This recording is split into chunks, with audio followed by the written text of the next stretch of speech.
जय श्री हरि विष्णु जी। क्या आप जानते हैं कि वैशाख मास का हर एक दिन आपके जीवन को बदल सकता है।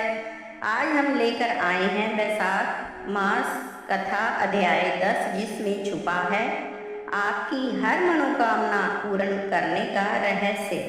वीडियो को अंत तक जरूर देखें, क्योंकि आज की कथा आपके जीवन में चमत्कार ला सकती है। पूजा विधि: सुबह जल्दी उठकर स्नान करें और साफ वस्त्र धारण करें। घर के मंदिर में भगवान विष्णु और माता लक्ष्मी जी की मूर्ति स्थापित करें। दीपक जलाएं और गंगा जल से स्थान को शुद्ध करें। भगवान विष्णु जी को फूल, फल, तुलसी दल और भोग अर्पित करें। वैशाख मास कथा अध्याय 10 का श्रद्धा से पाठ श्रवण करें और ओम नमो भगवते वासुदेवाय मंत्र का जाप जरूर करें। अंत में आरती करें और भगवान से अपनी मनोकामना के लिए प्रार्थना करें। कथा: मैथिल बोला कि हे ब्रह्मा, आपने कामदेव की स्त्री रति का चरित्र वर्णन किया और जैसे देवताओं का बताया हुआ जो अशून्य शयन का व्रत धारण किया वह मैंने सुना। अवश्य व्रत के धारण करने की विधि वर्णन कीजिए। इसमें क्या दान करना चाहिए, उसकी विधि क्या है, पूजन की क्या विधि है और उसका फल क्या है। हे भूदेव, यह सब मेरे सामने कहिए। इन बातों के जानने की मेरी बड़ी अभिलाषा है। यह सुनकर श्रुतदेव कहने लगे, हे राजन, यह व्रत महापापों का नाश करता है। इसका नाम अशून्य शयन व्रत है। इसका विधान श्री हरि विष्णु भगवान ने लक्ष्मी जी से कहा था, वह सब मैं तुम्हें सुनाता हूँ। इस व्रत के करने से देवताओं के देवता श्याम वर्ण लक्ष्मीपति जगन्नाथ संपूर्ण पापों के नाश करता प्रसन्न हो जाते हैं। हे राजन, इस पाप नाशक व्रत के लिए बिना जो गृहस्थ धर्म में प्रवृत्त हो जाते हैं, उनका सब करना निष्फल होता है। हे महीपते, श्रवण शुक्ला द्वितीया के दिन इस अशून्य शयन नाम के सर्वोत्तम व्रत को धारण करें। चातुर्मास्य में हिमस्यन भोजन करें। फिर चातुर्मास्य व्यतीत होने पर सम्यक पारायण करें तथा लक्ष्मी नारायण का पूजन करें। पारायण के दिन भक्ष्य, भोज आदि चारों प्रकार के भोजन करें। फिर किसी ब्राह्मण को उपाहन देने, सोने अथवा चांदी की मनोहर मूर्ति बनवाएं, पीताम्बर धारण करावें, सुंदर वनमाला से सजाए तथा सफेद पुष्प और सुगंधित द्रव्यों से पुरुषोत्तम भगवान का पूजन करें। तत्पश्चात ब्राह्मणों को शय्यादान, वस्त्र दान दें। ब्राह्मण को भोजन करावें। ब्राह्मण और ब्राह्मणी दोनों को संग भोजन करावें। दक्षिणा दें, पूजन करें। ऐसे नित्य प्रति 4 मास तक जनार्दन भगवान का पूजन करते रहें। फिर मार्गशीर्ष आदि मासों में पूर्ववत हरि भगवान का पूजन करें। रक्त वर्ण हरि भगवान का रुक्मणी सहित ध्यान करें। ऐसे ही चैत्र के 4 मास तक हरि भगवान का पूजन करते रहें। भूमि पर आसन बिछा भक्ति से हरि भगवान का पूजन करें, जिनकी सनकादि ऋषिगण स्तुति करते हैं। और पाप नाशक इस व्रत को आषाढ़ की द्वितीया के दिन समाप्त करें। उस दिन अष्टाक्षर ओम नमो नारायण इस मंत्र से हवन करें। मार्गशीर्ष आदि मासों में पारणों के दिन विष्णु, गायत्री, नारायण, विद्या इस मंत्र से हवन करें। और चैत्र आदि मासों में सहस्त्र शीर्ष इस पुरुष सूक्त के मंत्र से हवन करें। पंचामृत, खीर, घृत पक, मालपुआ भोग के लिए करावें। उसे प्रतिमा के सम्मुख निवेदन करें। पहले लक्ष्मी नारायण को स्नान करावें। बीच में श्री कृष्ण महाराज की सोने की प्रतिमा दें। अंत में बाराह जी की चांदी की प्रतिमा दें। फिर केशव आदि नाम से ब्राह्मणों को भोजन करा। श्रद्धानुसार 2 बस्तर और अलंकार आदि से पूजन कर घी मालपुआ ब्राह्मण के निमित्त 12वें दिन दें। फिर पूर्व कल्पित प्रतिमा को संपूर्ण अलंकारों से आभूषित कर आचार्य को दें और शैया का संकल्प करें। उसके ऊपर लक्ष्मी नारायण का विधिवत पूजन करें। कांसे के पात्र दें। फिर अपूर्व वस्त्र अलंकार और दक्षिणा सहित किसी उत्तम वैष्णव और कुटुंबी ब्राह्मण को दें। ब्राह्मण की विधिवत पूजा करें और ब्राह्मण भोजन करावें। दान मंत्र लक्षम्य अशून्य शयनम तथा यथा तब जनार्दन, हे जनार्दन, जैसे आपकी शैया लक्ष्मी से अशून्य है वैसे ही हे केशव इस शयन दान से मेरी भी शैया अशून्य हो। इस प्रकार भगवान की प्रार्थना कर आप भोजन करें। पुरुष सौभाग्यवती स्त्री अथवा विधवा अशून्य शयन के निमित्त इस व्रत को धारण करें। हे राजन, यह अशून्य शयन व्रत विस्तार पूर्वक भाई ने तेरे सामने वर्णन किया। इसके करने से भगवान जगन्नाथ प्रसन्न होते हैं। ऐसे भगवान के प्रसन्नता से देवताओं को भी दुर्लभ कार्यों की प्राप्ति होती है और अनेक प्रजाओं की वृद्धि होती है। इस कारण से जैसे बने यह व्रत करना चाहिए। जो मनुष्य विष्णु धाम में जाने की इच्छा करता है उसको इस व्रत को अवश्य करना चाहिए। अब यह सब वर्णन हो गया, अब तुझे और क्या सुनने की इच्छा है यह बता। यह सुन राजा ने फिर श्रुतदेव जी से पूछा, हे महाराज, वैशाख में क्षत्र दान करने का क्या महात्म्य है, यह भी मुझे विस्तार पूर्वक कहिए। क्योंकि वैशाख के कर्तव्य शुभ कर्मों को सुनते मेरी तृप्ति नहीं होती। यशवर्धक और पुण्यवर्धक राजा के ऐसे वचन सुन श्रुतदेव जी महाभाग राजा के कहने लगे कि जो कोई धूप से व्याकुल महात्माओं को वैशाख में छत्री दान करते हैं उनको अनंत फल मिलता है। यहाँ मैं एक प्राचीन इतिहास कहता हूँ। यह इतिहास वैशाख में किए छत्रदान की पुष्टि करता है। सतयुग में एक हेमकांत नाम का बंगाल का राजा था।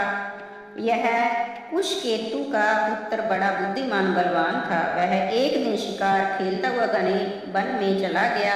वह अनेक प्रकार से मृग और शुक्रों को मारता हुआ बहुत थक गया तो दोपहर को मुनियों के आश्रम में पहुंचा। उस समय शतृचिम नाम ऋषि व्रत में मगन समाधि लगाए ध्यान कर रहे थे। उनको यह मालूम भी न था कि आश्रम में कौन है। अतः ऋषि ने राजा का उठकर सम्मान नहीं किया, ज्यों के त्यों निश्चल बैठे रहे। यह देख राजा क्रोध करके उन्हें मारने को उद्यत हुआ। तब ऋषि के 10 सहस्त्र शिष्यों ने उसे रोका और कहा कि हे दुर्बुद्धे, सुन, हमारे गुरु समाधि सिद्ध हैं। उनको यह भी मालूम नहीं कि बाहर क्या हो रहा है। तू क्रोध करने योग्य नहीं है। जब शिष्यों ने यह कहा तब क्रोध में विचल होकर कहने लगा, हे ब्राह्मणों, मैं थक गया हूँ, तुम ही मेरा आतिथ्य सत्कार करो। राजा के वचन सुनकर शिष्य बोले, हम भिक्षु को बिना गुरु की आज्ञा के क्या करें, हम तो गुरु के अधीन हैं, क्या आतिथ्य करें। शिष्यों के ऐसे प्रत्युत्तर सुन राजा ने उन्हें मारने के लिए धनुष उठा लिया और बोला, मैंने तुम्हारी दस्युओं और पशुओं से अनेक बार रक्षा की है, मुझसे ही तो तुमने प्रतिग्रह लिया है और मुझे ही शिक्षा देते हो।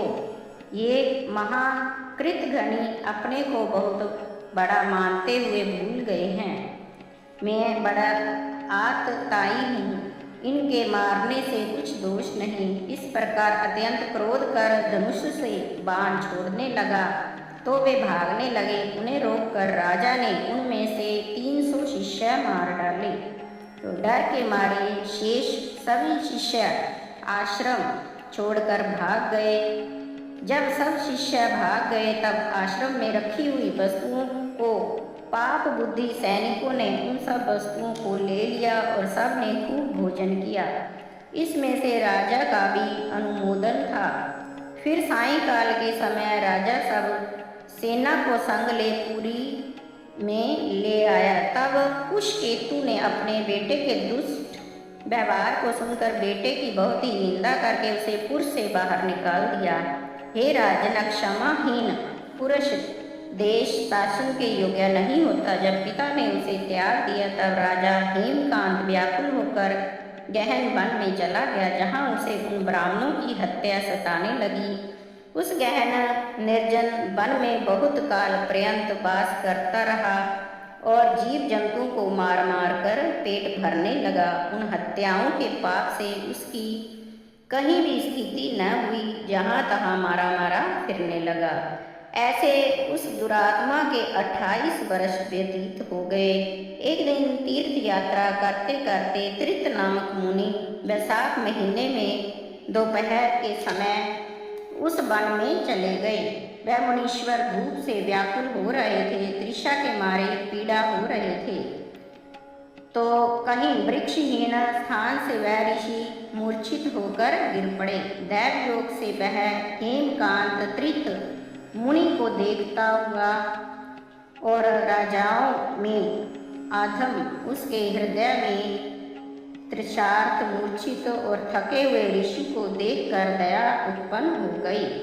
उनके ढाक के पत्तों की छतरी बना धूप निवारण करने के लिए मुनीश्वर के सिर पर लगाई और अलंब का जल दिया।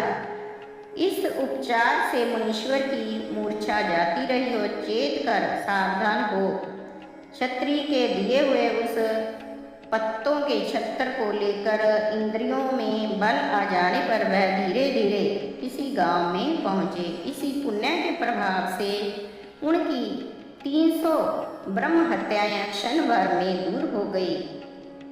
वो हेमकांत को बड़ा विस्मय हुआ। जो बहुधा प्राणियों को कुछ देता था, उसकी हत्या कैसे दूर हो गई, किसने दूर की, कहाँ गई और क्यों? इस प्रकार ब्रह्म हत्याओं से मुक्त होने की चिंता करने लगा।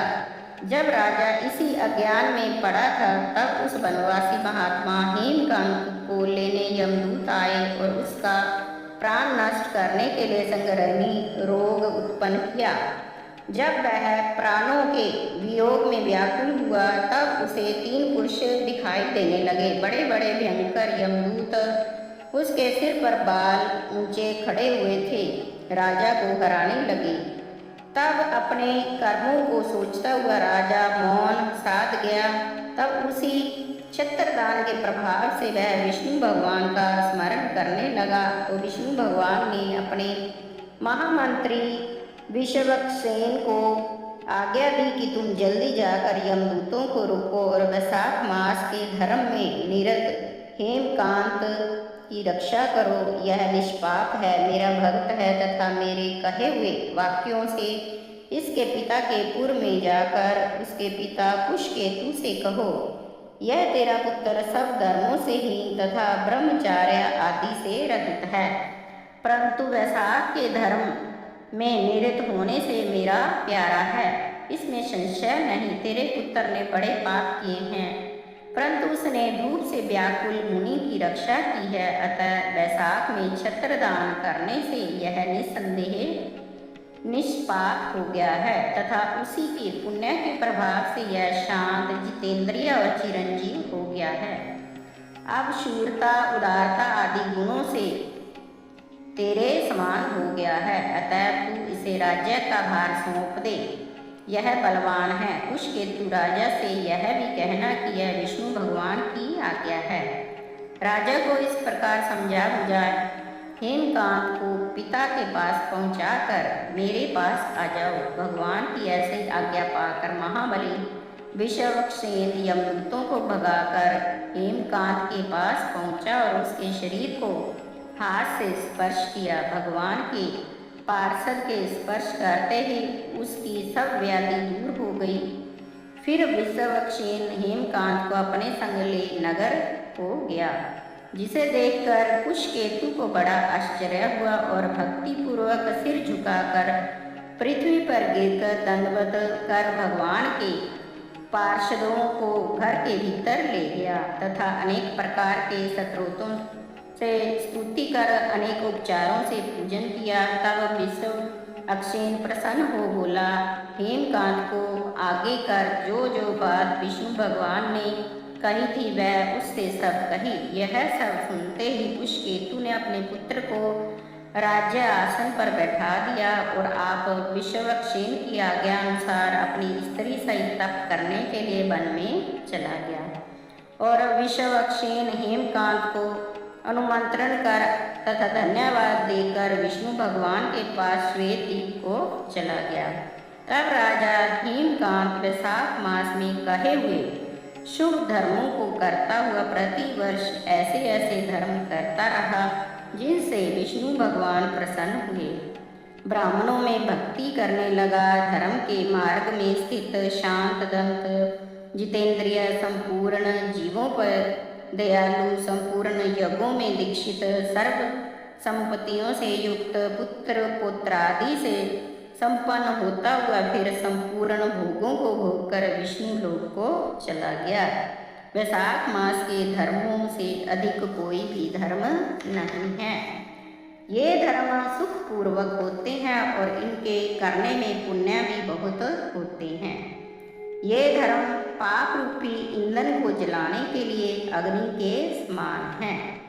सुलभ यह सुलभ तथा धर्म अर्थ काम मोक्ष रूप पुरुषार्थ चतुष्टय का दाता है।